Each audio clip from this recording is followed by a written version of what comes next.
Primero que todo, el Zen es una religión sin un concepto de Dios. Es un fenómeno único. Todas las demás religiones existen alrededor del concepto de Dios, pero, para el Zen, el hombre es el objetivo, el hombre es el fin en sí mismo. Dios no es algo que esté por encima de la humanidad, sino que Dios es algo oculto en la humanidad. El ser humano lleva a Dios en sí mismo, como potencial. Por eso en el Zen no existe el concepto de Dios. Si lo prefieres, puedes decir que ni siquiera es una religión, porque, ¿cómo puede haber alguna religión carente del concepto de Dios? Por eso, quienes han sido educados como cristianos, musulmanes, hinduistas, o judíos, no pueden entender qué clase de religión es el Zen. Si no hay Dios, entonces es un ateísmo, pero no lo es. Es teísta hasta la médula, pero sin un Dios. El Zen dice que Dios no es extrínseco a la religión, es intrínseco. No está allí, sino aquí. De hecho, para el Zen no hay allí, sino que todo es aquí. Aquí, en este momento, que lo es todo. En este momento converge toda la existencia, todo está disponible. Si no puedes verlo, eso no significa que no sea así, simplemente quiere decir que careces de la visión para verlo. A Dios no hay que buscarlo, solo tienes que abrir los ojos. Ahora bien, la oración es irrelevante en el Zen. ¿A quién rezar? No hay ningún Dios sentado en algún sitio en los cielos, controlando la vida y la existencia. No hay controlador alguno. La vida se mueve en una armonía, por sí misma. No hay nadie fuera de ella que le dé órdenes. Cuando existe una autoridad externa, se crea una especie de esclavitud. Un cristiano se convierte en esclavo, y lo mismo sucede con los musulmanes. Cuando Dios está por ahí dando órdenes, como mucho puedes llegar a ser un servidor, o un esclavo. Pierdes toda dignidad. No es ese el caso con el Zen. El Zen te proporciona una tremenda dignidad. No hay ninguna autoridad en ninguna parte.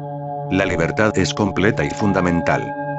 Si Friedrich Nietzsche hubiera sabido algo sobre el Zen, podría haberse convertido en místico, en lugar de volverse loco. Dio con un importante hecho. Dijo, Dios no existe. Dios ha muerto, y el hombre es libre. Pero básicamente Nietzsche creció en el mundo de los judíos y los cristianos, un mundo de ideas muy estrechas, muy confinado, y lleno de conceptos. Tropezó con una gran verdad. Dios no existe. Dios ha muerto, y por tanto el hombre es libre. Fue a dar con la dignidad de la libertad, pero fue demasiado. Fue demasiado para su mente. Se volvió loco, se salió de sus casillas. Si hubiera sabido algo del Zen, podría haberse convertido en un místico, no había necesidad de enloquecer. Uno puede ser religioso sin un Dios. De hecho, ¿cómo se puede ser religioso con un Dios? Esa es la pregunta que hace el Zen, una pregunta muy inquietante. ¿Cómo puede un ser humano ser religioso teniendo un Dios? Porque Dios destruirá tu libertad, te dominará. Puedes buscar en el Antiguo Testamento. Ahí Dios dice, soy un Dios muy celoso, y no puedo tolerar ningún otro Dios. Quienes no estén conmigo están contra mí. ¿Cómo puede alguien ser religioso con un Dios así? ¿Cómo puedes llegar a ser libre y a florecer? Sin libertad no hay florecimiento que valga. ¿Cómo puedes alcanzar tu manifestación óptima cuando hay un Dios que te confina, condena, forzándote a hacer las cosas de esta o aquella manera, manipulándote? El Zen dice que con Dios el ser humano es un esclavo. Con Dios el ser humano seguirá siendo un adorador. Con Dios el ser humano tendrá miedo. ¿Cómo puedes florecer si tienes miedo? Te encogerá, te secarás, empezarás a fenecer. El Zen dice que cuando no hay Dios existe una libertad tremenda, que no hay ninguna autoridad en la existencia. De ahí surge una gran responsabilidad. Recuerda, si estás dominado por alguien, no te puedes sentir responsable. La autoridad crea irresponsabilidad. La autoridad provoca resistencia.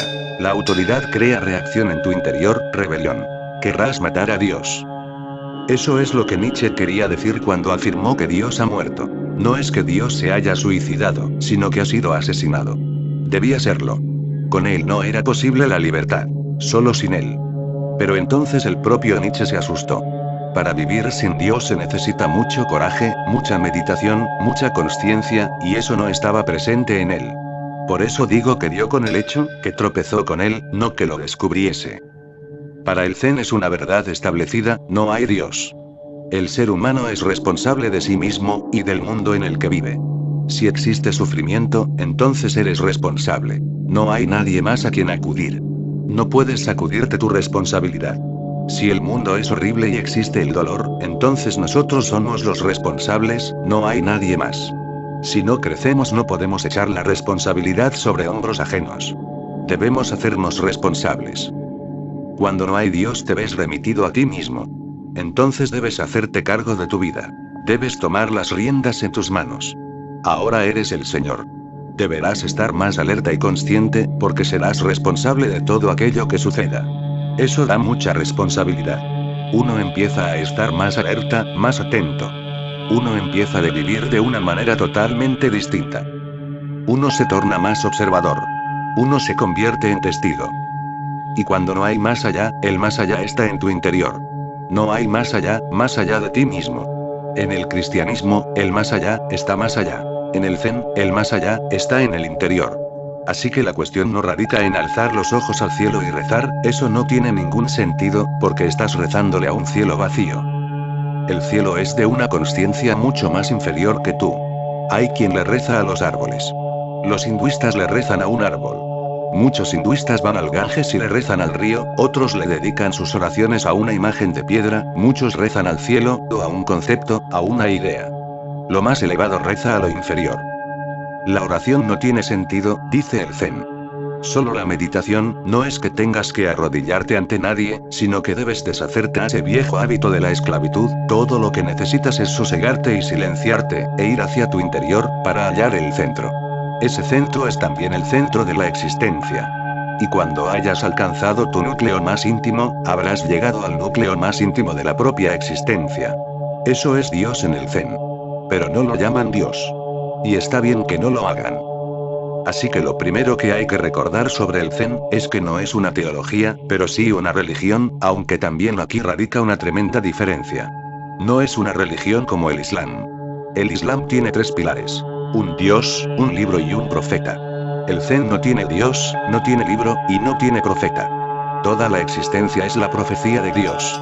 Toda la existencia es su mensaje. Y recuerda, Dios no está separado de su mensaje. El mensaje en sí mismo es divino. La teología aparece con un libro. Necesita una Biblia, necesita un Corán. Necesita un libro que pretenda ser santo, un libro que intenta decir que es especial, que no hay ningún otro libro igual, que es una bendición del cielo. El Zen dice que todo es divino, ¿cómo puede haber algo especial? Todo es especial. El Zen manifiesta la santidad de la vida ordinaria. Bokoju, un gran maestro Zen, solía decir, ¡qué maravilla! ¡Qué misterio! Corto leña y saco agua del pozo, ¡qué maravilla! ¡Qué misterio! Cortar leña, sacar agua del pozo, y dice, ¡qué misterio! Eso es el espíritu Zen. Transforma lo ordinario en extraordinario. Transforma lo profano en sagrado. Desecha la división entre el mundo y lo divino. Por eso no es una teología, sino pura religión. La teología contamina la religión. No existe diferencia entre un musulmán, un cristiano y un hinduista, en lo que respecta a la religión, pero sí en la teología. Cuentan con teologías distintas. Y la gente se ha estado peleando a causa de esas teologías. La religión es una. La teología es múltiple. Teología significa la filosofía acerca de Dios, la lógica acerca de Dios. Es un sinsentido, porque no hay manera de demostrar a Dios, ni de lo contrario. Los argumentos son simplemente irrelevantes. Sí, uno puede experimentar, pero no probar, y eso es lo que intenta hacer la teología. Y no deja de hacer cosas igualmente estúpidas, tratando de cortarlo todo con el patrón de la lógica. Cuando la miras a cierta distancia, no puedes más que reírte de lo ridícula que es. Una persona auténticamente religiosa carece de teología. Sí, tiene la experiencia, la verdad, esa luminosidad especial, pero no teología. El Zen mira a la humanidad con una visión íntegra. Su mirada es total. Por eso el Zen es la religión del futuro. La humanidad va avanzando lentamente hacia una consciencia que prescindirá de la teología, y la religión se aceptará puramente como una experiencia. En japonés hay una palabra especial para designarlo. Lo llaman konomama, o sonomama, en nuestro idioma se traduciría como talidad. ¿Y qué es la talidad? Es la gran realidad de la vida, libre en su movimiento. Más allá de la talidad no hay nada que pueda llamarse santo.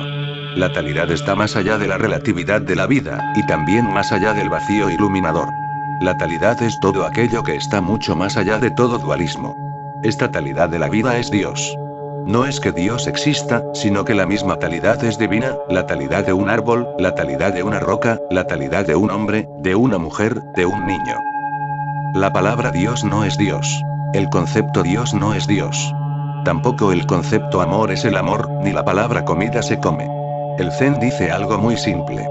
Dice que recuerdes que la carta donde aparece el menú no es la comida, y que no empieces a comértela. Eso es lo que ha estado ocurriendo desde hace siglos, que la gente se está comiendo la carta. Y claro, así les va, están desnutridos, no fluyen, no son vitales, no viven de manera total. No se han alimentado de comida de verdad. Se han pasado el tiempo hablando de comida, y se han olvidado por completo de lo que es. A Dios hay que comérselo, a Dios hay que probarlo, a Dios hay que vivirlo, y no discutir sobre él. El proceso de discutir es la teología. Y ese discutir no cesa de dar vueltas, y nunca llega a la cosa en sí. Es un círculo vicioso. La lógica es un círculo vicioso, y el Zen realiza todos los esfuerzos posibles para sacarte de ahí. ¿Y cómo es que la lógica es un círculo vicioso? La premisa ya implica la conclusión. La conclusión no será nada nuevo, pues está contenida en la premisa. Y también en la conclusión, tenemos la premisa contenida. Es como una semilla, el árbol está contenido en la semilla, y luego el árbol dará nacimiento a muchas más semillas, y en esas otras semillas también habrá árboles contenidos. Es un círculo vicioso, semilla, árbol, semilla, y así. O bien, el huevo y la gallina y el huevo, sin fin. Es un círculo. De lo que trata el Zen es de salir de ese círculo, de no seguir moviendo palabras y conceptos en la mente, sino de caer en la cuenta de la propia existencia. Ahora una anécdota. Un gran maestro Zen, Nanin, se hallaba cortando leña en el bosque. Y llegó un profesor de universidad a visitarle. Y claro, el profesor pensó, este leñador sabrá dónde vive Nanin. Así que se lo preguntó. El leñador tomó el hacha en sus manos y dijo, me costó muy cara. El profesor no le había preguntado nada sobre el hacha. Lo que hacía era preguntarle dónde vivía Nanin, le preguntaba si le hallaría en el templo.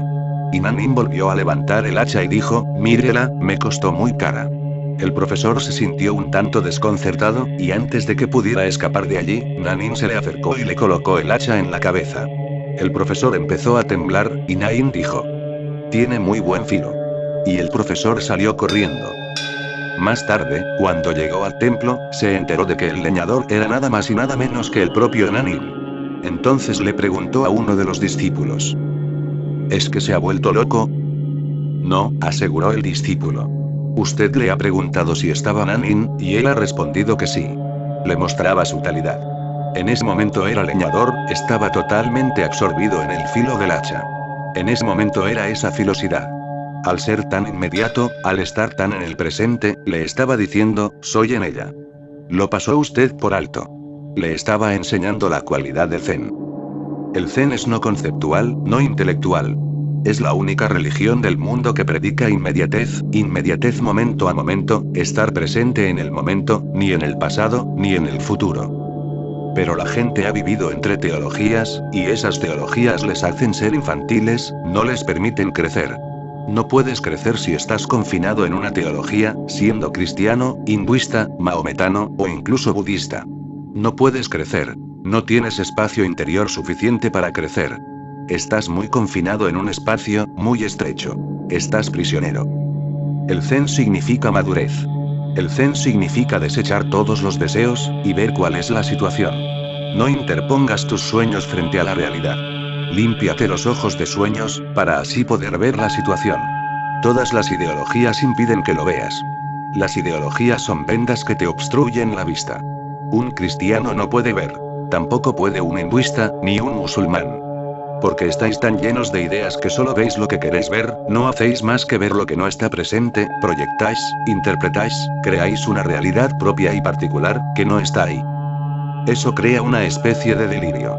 99 de cada 100 de vuestros pretendidos santos, son gente que delira. El Zen proporciona cordura al mundo, cordura total. Dice, desecha todas las ideologías, sé vacío. Mira sin ninguna idea. Mira en la naturaleza de las cosas, pero sin ninguna idea, prejuicio ni presunción. Así que hay que abandonar la teología. Si no, te mantendrá ocupado. ¿Ves cuál es la cuestión?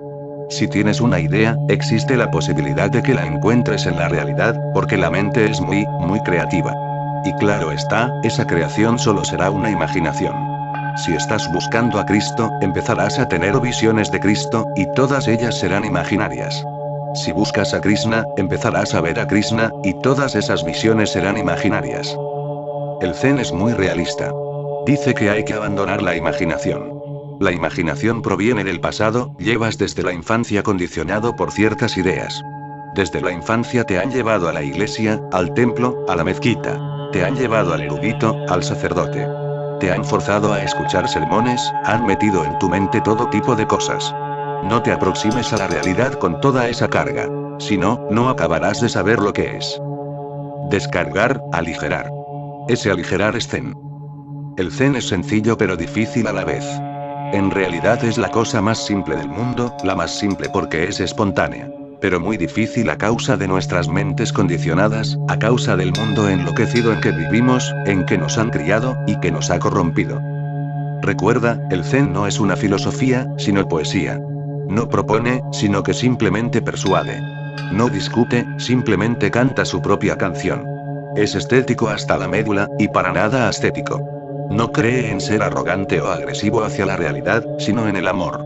Cree que si participamos con la realidad, esta nos revelará sus secretos. Crea una consciencia participativa. Es poesía, es pura poesía. Igual que es pura religión.